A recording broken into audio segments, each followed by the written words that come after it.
Damaged Defenders by Sherza. Chapter 5. Charles, Warren, and Scott. Charles was in his office eating lunch and doing a bit of paperwork between classes when the phone rang. He started to sigh in resignation before he saw Tony Stark's name on the caller ID. That made him smile in quiet pleasure. While Charles had quite a bit of money and could have traveled in the same circles as Howard Stark and his son, Charles had been far too busy with other things to play the socialite game. Between that and the fact he had been over a decade younger than Howard and considerably older than Tony, he'd known them no better than anyone else who was not in their immediate circles. Then Scott had come into his care, and Charles had sought a way to help Scott control his optic blasts. In so doing, he had evidently caught Tony's attention and encouraged him to investigate, because Tony had shown up one day, curious as the proverbial cat. In the years since, Tony had been a godsend to the mutants Charles had taken under his wing, while the discovery that ruby quartz mitigated Scott's optic blast had been made by Hank. The design of Scott's visor had been largely Tony's doing. Tony had also supplied most of the parts for Cerebro over the years, and had been the one to invent and build the Danger Room, among other projects. And while his technological help had been invaluable, Tony's complete lack of fear for mutants had been of nearly as great value to Charles. Tony had taken even such visible mutations as Hank and Kurt's in stride, and had been openly envious of Warren and later Aurora's ability to fly. Such easy acceptance and blasé unconcern was precious, as it showed the children that it could happen, that there really were people who didn't see them as monsters or weapons. Of course, Tony wasn't uniformly popular at the mansion. Charles knew for a fact that Tony drove Scott around the bend and took great pleasure in doing so. He also perversely enjoyed goading Jean, despite that she was nearly as powerful a telepath as Charles and could rearrange Tony's brain on him if she was provoked enough. Charles picked up the phone before it could ring for the third time. "Hello, Tony." "Hello, Charles," Tony said. Charles frowned, as Tony did not sound like his usual devil-may-care self. Something was apparently amiss. "Listen, I hate to do this to you, but I need you to pack as many of your team as happen to be in the mansion right now on your jet and get them to the city ASAP. We have hostiles incoming within an hour, and we're going to need all the help we can get to kick their asses." "Oui?" Charles asked, even as he hit the assembly alarm. Tony would not ask this of him if the situation was not dire. "Yeah, me and a bunch of others," Tony said. "When I they get?" Charles tried not to laugh, as Logan had started using that nickname with Scott practically from the first day, unaware it was Tony's most frequent nickname for Scott. "He'll be here in a few more seconds." "Great, put me on speaker when he gets there. I'll fill you both in at the same time." Scott hustled into the room literally 5 seconds later, still zipping his uniform. "Professor? One eye," Tony called, his voice tinny thanks to the speaker. "Got a situation developing in the city. We have a very large number of hostiles incoming within an hour. Probably a lot sooner than that," Tony said. "We need backup." "We who?" Scott demanded, mentally shifting into his team leader mode. "Me and 6 others. One can fly, another's hell on wheels when it comes to long-range shots. Everyone else is a close-range fighter, though we've got some seriously heavy muscle," Tony told him. "And we're up against?" Scott wanted to know. There was a muffled consultation on the other end. "Foot soldiers and flyers, mostly small, but some are going to be damn big. Lots of energy weapons." "So you need more air support," Scott said. "Yeah, though I wouldn't say no to more heavy hitters with the numbers we're looking at. Literal army this is going to be ugly." Scott actually smiled. "I think I know of at least one person here who will take that as a challenge," he said. "I'll get the team assembled and we'll be in the air in 5 minutes. Meet you there." Tony hung up before Scott had even gotten out of the room. The last thing Charles heard from Scott was Scott calling for the team. Warren had been relaxing in the media room when the alarm went off. He bolted to his feet, then hesitated, waiting to find out if he was needed. He wasn't always, as his particular mode of flight did not lend itself to tight spaces as well as Aurora's. Of course, the trade-off there being that Aurora was claustrophobic, so the spaces couldn't be too tight. "Everyone in the jet," Scott called. "Full armor. I'll tell you when I know en route." Warren raced for the elevator, barely beating Jean and Logan there. Aurora came skipping around the corner just as they piled in, but seeing how full the elevator was, she veered towards the stairs. Remy was right behind her and followed her to the stairs. Long practice allowed Warren to scramble into his uniform with relative ease, wings flexing and twitching as he moved. Kurt had already been and gone, his teleportation allowing him to move a lot faster than the rest of them, but Warren was the second one out of the locker room. They all piled into the jet less than a minute later, and Aurora had them up and out and airborne a minute after that. Warren listened as Scott outlined the situation and scowled. This was very, very bad. The Worthingtons had been as rich as the Starks back in Howard's father's day.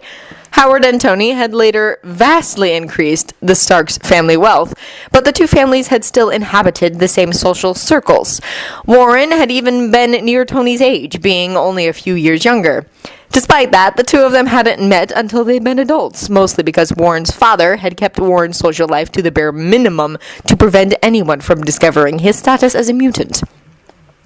They'd found something of a refuge in each other. Both of them were the rich scions of rich families.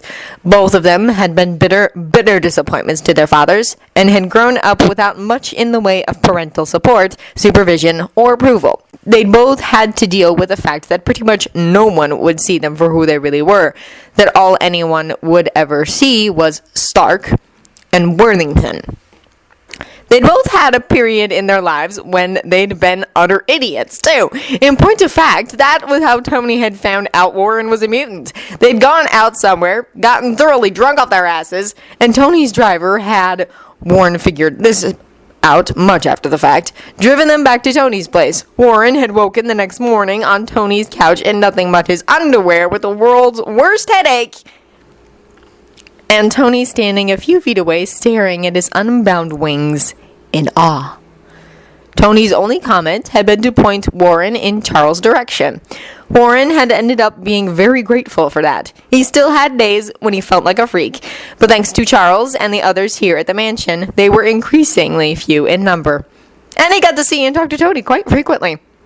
The news wasn't good. Army of bad guys coming in over the city. Some sort of portal they couldn't close that would be letting them in. Well, I've got the full roster on the jet, plus a new one you haven't met yet, Stark, Scott said. Goes by Wolverine, close-range heavy hitter. So, who have you got on your side? Scott didn't much like Tony. He was rude, crude, abrasive, and antagonistic. He was also arrogant and irresponsible as hell. And he flirted with Jane, constantly. He was also, much to Scott's chagrin, frighteningly smart and responsible for the fact that Scott could see. Hank, Lord love him, had tried, but he was not a genius at construction and design. It had been Tony that fit Scott's visor with all the bells and whistles, including things that compensated for the inevitable loss of peripheral vision, and allowed him to see at any light intensity, including pitch dark, which meant he could function essentially normally. So Scott had refrained from kicking Tony's ass over the years, out of gratitude for that. That said, Tony was not an alarmist and never, ever asked for help. So for him to be calling asking for help to deal with an army, Scott had taken him dead serious. Well, Tony said in answer to his question about who was coming from his end, we have me, then there's Thor. Aurora's going to like him, and vice versa. He can fly and control lightning, and he has a big-ass hammer. That made Scott's eyes widen. That sounded an awful lot like the Thor, the Norse god. Just who had Tony teamed up with? Then there's Loki, good with knives, daggers, and other bladed weapons, and has a limited long-range capability. Stark? Scott started. This was getting very strange. Then there's Hawkeye, scary good long range, never misses, and his buddy, Black Widow. She's short range, hand-to-hand fighter, but she's got some sort of electrical doohickey she uses, works like the taser from hell. Then we have Hulk. Scott made a choking noise. Hulk? He's on your side? Yep, Harlem wasn't on him one night. That was the army. They pulled a boneheaded maneuver and created that other thing. Then pulled Hulk in to fix their mess. Tony told him. Bruce Banner, which is who he is when he isn't big and green, is a nice guy. Science geek. Hank's head had swung around when he heard Bruce's name. Bruce Banner. I have heard of him. He is quite well thought of in his specialty, but he has not been heard from in some time. And now you know why, Tony said. Don't worry, I'm working on fixing it. Last but not least, and here, Tony's tone turned distinctly smug. We have the one and only Captain America. The real deal, ladies and gents, except no substitutes. Scott damn near swallowed his tongue. Like a lot of kids, Scott had grown up with Captain America as his hero of choice.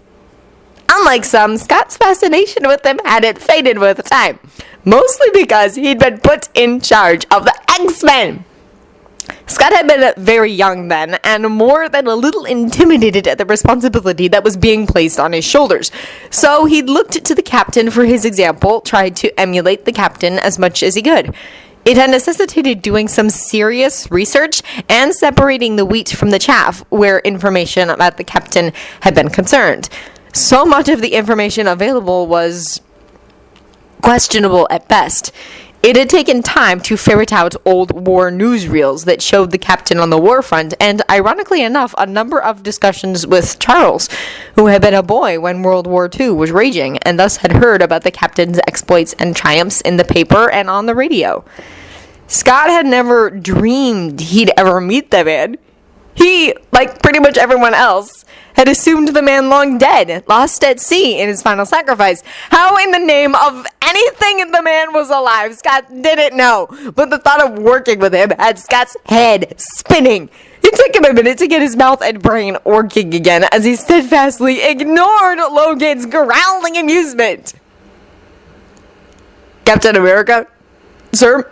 Scott finally said, I think in this situation, I will bow to your greater expertise. I know how to handle small-scale conflicts, but a full-on war is something entirely different. He manfully ignored Tony's cackle. Tony can fill you in on our numbers and capabilities.